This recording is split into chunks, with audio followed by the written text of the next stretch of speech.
Halo,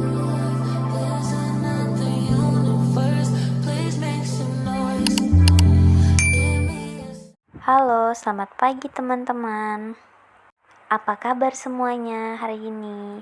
Semoga kalian semua dalam keadaan sehat dan semangat untuk belajar ya. Hari ini kita akan belajar materi yang sangat penting dan juga menarik, yaitu peran pelaku ekonomi dalam kegiatan ekonomi. Seperti biasa ya anak-anak, sebelum memulai pembelajaran, persiapkan terlebih dahulu ya alat tulis kalian dan perhatikan juga handout yang sudah kalian download pada website sekolah kita, yaitu Pelaku Ekonomi. Setelah mempelajari materi konflik, materi kelas 8 pada semester 2 ini adalah ekonomi, yaitu pelaku ekonomi. Adapun tujuan pembelajaran kali ini, Miss Ana harapkan peserta didik dapat menjelaskan pengertian pelaku ekonomi, menjelaskan pengertian dan peran rumah tangga keluarga, menjelaskan pengertian dan peran rumah tangga produsen, menjelaskan pengertian dan peran rumah tangga pemerintah, menjelaskan peran masyarakat luar negeri, menjelaskan siklus pelaku ekonomi, menjelaskan perilaku konsumen dan produsen, dan membedakan peran konsumen dan produsen. Perhatikan gambar pada layar kalian ya. Gambar pertama, gambar kedua, gambar ketiga, dan gambar keempat. Dari keempat gambar tersebut, kegiatan apa ya yang dilakukan oleh pelaku ekonomi? Dan apakah kalian pernah melakukan dari salah satu kegiatan tersebut? Jawab di kolom komentar ya. Dari gambar sebelumnya, maka pengertian pelaku ekonomi adalah orang yang melakukan kegiatan ekonomi, yaitu produksi, konsumsi, dan distribusi. Jelas ya? Pelaku ekonomi terbagi menjadi 4. Pertama, rumah tangga keluarga atau RTK. Kedua, rumah tangga produsen atau RTP. Ketiga, pemerintah. Dan keempat, masyarakat luar negeri. Yuk kita bahas satu-satu. Pelaku ekonomi pertama yaitu rumah tangga keluarga.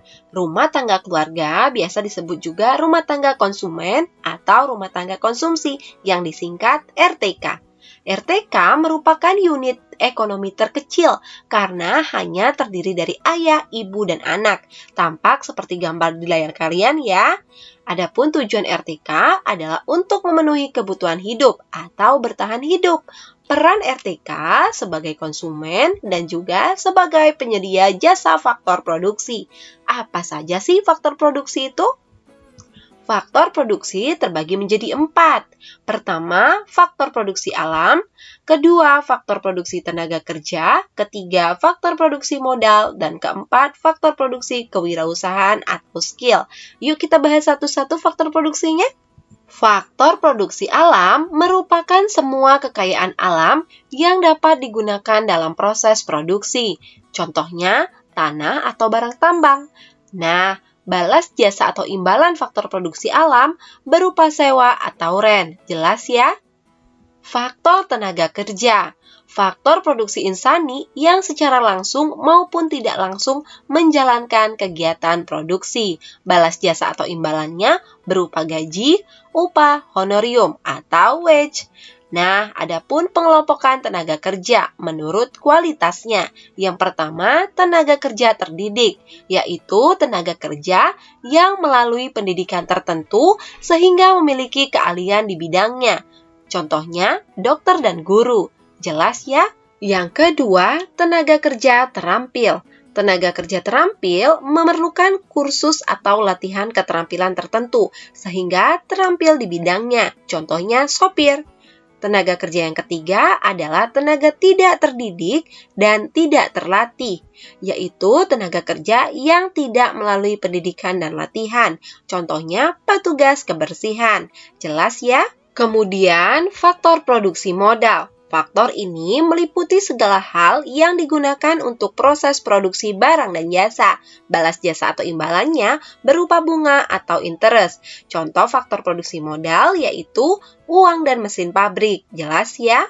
Yang terakhir, faktor tenaga kewirausahaan atau skill. Faktor ini merupakan keahlian dan keterampilan pelaku usaha. Balas jasa atau imbalannya berupa keuntungan atau laba atau profit. Contohnya, ketika kamu ingin menjadi koki yang hebat, tentu wajib memiliki keahlian atau keterampilan memasak. Jelas ya faktor-faktor produksi. Pelaku ekonomi kedua, rumah tangga produsen atau rumah tangga produksi atau rumah tangga perusahaan yang sering disingkat RTP, yaitu kesatuan yuridis dan ekonomis dari faktor-faktor produksi yang bertujuan mencari laba atau memberikan layanan kepada masyarakat. Adapun tujuan RTP yaitu memproduksi barang atau jasa untuk memenuhi kebutuhan masyarakat. Nah, peran RTP antara lain sebagai penyedia atau penghasil barang dan jasa, sebagai pengguna faktor produksi, sebagai pelaku ekonomi yang langsung berhubungan dengan masyarakat luar negeri. Jelas ya? Nah, pada RTP terdapat perusahaan yang dibagi menjadi dua, perusahaan milik negara dan perusahaan milik swasta. Coba kalian sebutkan masing-masing 3 perusahaan milik negara dan perusahaan milik swasta yang kalian ketahui. Jawab di kolom komentar ya. Adapun hubungan rumah tangga keluarga dan rumah tangga produsen. Hubungan ini disebut hubungan pelaku ekonomi dua sektor. Dapat kalian amati ya, 2 garis panah bagian atas menjelaskan hubungan RTK dan RTP di pasar output atau pasar barang. RTP memberikan barang atau jasa pada konsumen, kemudian sebagai imbalannya, RTK memberikan sejumlah uang kepada RTP. Jelas ya? Sementara itu, 2 garis panah di bagian bawah menunjukkan RTK dan RTP di pasar faktor produksi, di mana RTK berperan sebagai penyedia faktor produksi, sedangkan RTP berperan sebagai pengguna faktor produksi. Kemudian, RTP memberikan imbalan atas faktor produksi yang diberikan oleh RTK. Imbalan pada gambar di layar kalian berupa gaji. Selain itu juga dapat berupa sewa, bunga, dan keuntungan. Jelas ya hubungan pelaku ekonomi dua sektor? Pelaku ekonomi ketiga yaitu pemerintah. Berdasarkan Undang-Undang 1945, pemerintah berperan sebagai produsen yang menguasai cabang-cabang produksi yang penting bagi negara dan menguasai hajat hidup orang banyak. Peran pemerintah antara lain sebagai pengatur dan pengawas jalannya perekonomian suatu negara, sebagai pengguna faktor produksi, sebagai konsumen barang dan jasa, sebagai pemungut pajak, dan sebagai produsen, di mana salah satu bentuk produsen di negara kita adalah badan usaha milik negara, contohnya Pertamina. Jelas ya? Pelaku ekonomi keempat, masyarakat luar negeri. Hubungan dengan masyarakat luar negeri terwujud misalnya dalam kegiatan ekspor dan impor, di mana ekspor adalah kegiatan menjual barang dan jasa dalam negeri ke luar negeri, sementara impor adalah kegiatan membeli barang dan jasa dari luar negeri. Jelas ya pelaku ekonomi? Lalu bagaimana ya interaksi antar pelaku ekonomi? Yuk perhatikan gambar pada layar kalian ya. Perusahaan dan pemerintah memperkerjakan sumber daya manusia dari rumah tangga keluarga. Adapun pembayaran untuk sumber daya manusia antara lain dapat diberikan dalam bentuk honorarium, upah, dan gaji. Nah, penghasilan yang diperoleh rumah tangga keluarga dibelanjakan untuk membeli barang dan jasa yang dihasilkan oleh perusahaan. Sebagian pendapatan rumah tangga keluarga juga digunakan untuk membayar pajak kepada pemerintah, di mana pembayaran pajak akan membiayai pengeluaran pemerintah. Sebagian pendapatan rumah tangga disimpan di lembaga keuangan. Dana yang disimpan ini dipinjamkan oleh bank kepada perusahaan untuk digunakan sebagai investasi. Nah, di antara perusahaan-perusahaan ini ada yang melakukan perdagangan internasional dengan perusahaan-perusahaan di luar negeri. Sudah jelas ya bagaimana interaksi antar pelaku ekonomi? Kemudian, perilaku konsumen. Sebelum mengetahui bagaimana perilaku konsumen, ada pun pengertian konsumsi, yaitu kegiatan yang bertujuan mengurangi atau menghabiskan nilai guna barang atau jasa.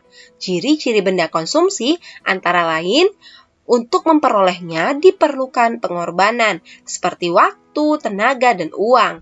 Kemudian ditujukan untuk memenuhi kebutuhan hidup, dan manfaat, nilai, atau volume benda-benda yang digunakan akan habis sekaligus atau berangsur-angsur. Jelas ya? Adapun pembagian benda konsumsi ada dua. Yang pertama, benda habis sekali pakai dan benda yang dipakai berulang-ulang. Contoh benda habis sekali pakai yaitu minuman kemasan. Sementara contoh benda yang dipakai berulang-ulang adalah alat komunikasi. Jelas ya? Lalu, teori perilaku konsumen. Pendekatan kardinal mengatakan didasarkan pada asumsi bahwa tingkat kepuasan yang diperoleh konsumen dapat diukur dengan satuan tertentu.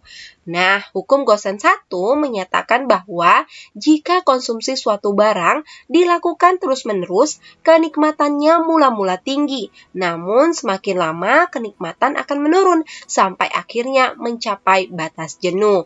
Contohnya nih, setelah berolahraga, nilai guna konsumsi air sangat tinggi. Namun, nilai tersebut semakin menurun jika Ronaldo meminum botol kedua, ketiga, dan seterusnya. Jelas ya? Nah, hukum Gosen 2 menyatakan bahwa konsumen akan melakukan konsumsi sedemikian rupa sehingga nilai guna marginal setiap barang dan jasa yang dikonsumsi akan sama. Sudah jelas ya bagaimana perilaku konsumen? Kemudian, perilaku produsen. Produksi adalah kegiatan menciptakan atau menambah nilai guna suatu benda sehingga bermanfaat dalam memenuhi kebutuhan. Produksi terbagi menjadi dua, produksi barang dan produksi jasa. Nah, produksi barang contohnya adalah barang konsumsi, seperti sayur mayur, buah-buahan, lauk pauk, dan lain-lain. Contoh berikutnya adalah barang modal, seperti kayu. Nah, produksi kedua yaitu produksi jasa, terbagi menjadi dua, jasa yang langsung memenuhi kebutuhan, seperti perawatan kesehatan, dan jasa yang tidak langsung memenuhi kebutuhan, seperti pergudangan. Jelas ya perilaku produsen? Kemudian, peran konsumen. Yang pertama, pemakai barang dan jasa. Kedua, membantu peredaran barang dan jasa. Ketiga, memengaruhi kebijakan pemerintah dalam rangka perlindungan konsumen. Dan yang keempat, menaikkan dan menurunkan harga faktor produksi. Jelas ya? Yang terakhir, peran produsen. Yang pertama, sebagai penghasil barang dan jasa.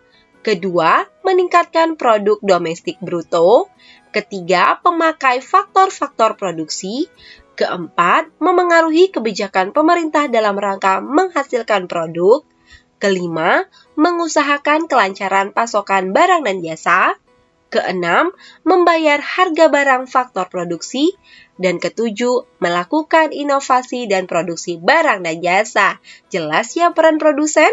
Demikianlah materi kita mengenai pelaku ekonomi. Mudah-mudahan dapat dipahami dan bermanfaat ya. Jika ada yang ingin ditanyakan, silakan tanya di kolom komentar. Buat kalian yang belum subscribe channel Miss Ana, yuk di-subscribe sekarang dan tekan tombol loncengnya agar kalian tidak ketinggalan materi pembelajaran selanjutnya. Tetap semangat dan berprestasi walau di masa pandemi. Terima kasih. See you!